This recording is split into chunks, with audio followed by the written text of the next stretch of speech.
Hey, I'm Christian, aka White Chocolate Pop Tart. Oh, and I'm Jesse. I'm Ben. And today you're watching Gym Rat TV Home Edition. Hey,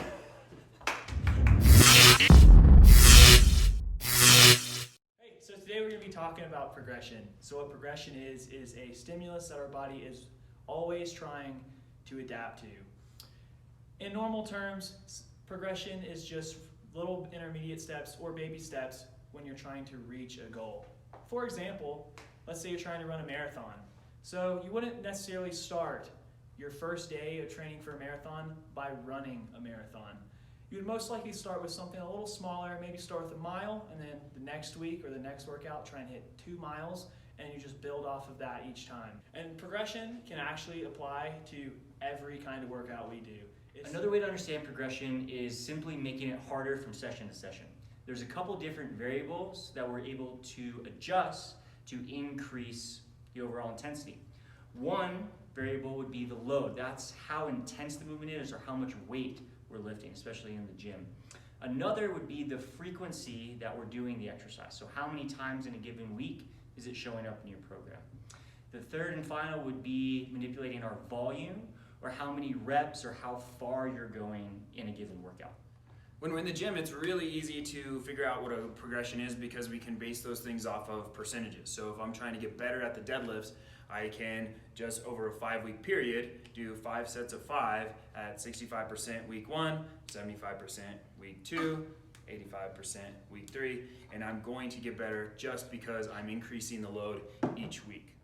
At home, it can be a little harder to work with progression. So what you're gonna do at home is either do volume or frequency. With volume, what that would look like is increasing the reps you're doing of a particular move every time you do it. So maybe instead of doing like 20 body weight squats, you're gonna increase that next time you do it to 30 or 35. For frequency, what that's gonna look like is increasing the amount of times you do a particular move in a given week. So if you were body weight squatting 3 times a week for a couple weeks, maybe go and change that to maybe doing 4 or 5 times a week. A lot of people feel lost knowing how much to increase by.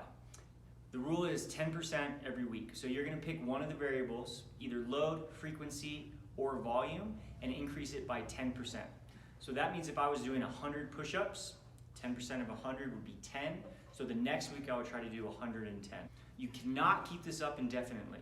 Anywhere from 5, 6, maybe 7 weeks, but 6 tends to be the golden number, is when you'd want to switch from increasing into a maintenance phase. We're all about consistency and routine. We just want to remind you that whenever you're doing stuff, your body wants to adapt to it. Also, you can't just go full send every single workout and try to get as many miles or as many reps of whatever the thing is that you're doing. So have a plan, and that's where the progression comes in. That's where the 10% rule comes in. Do something that makes it where your body can't adapt to it, but don't overdo it. Listen, it's not gonna happen on accident. You have to be intentional about it, and you have to be paying attention to what you're doing. Thank you for watching Gym Rat TV. Tune in next week while we talk about the next thing we talk about. Now get on out of here. No, go really, get on out of here. Just doing big guy things.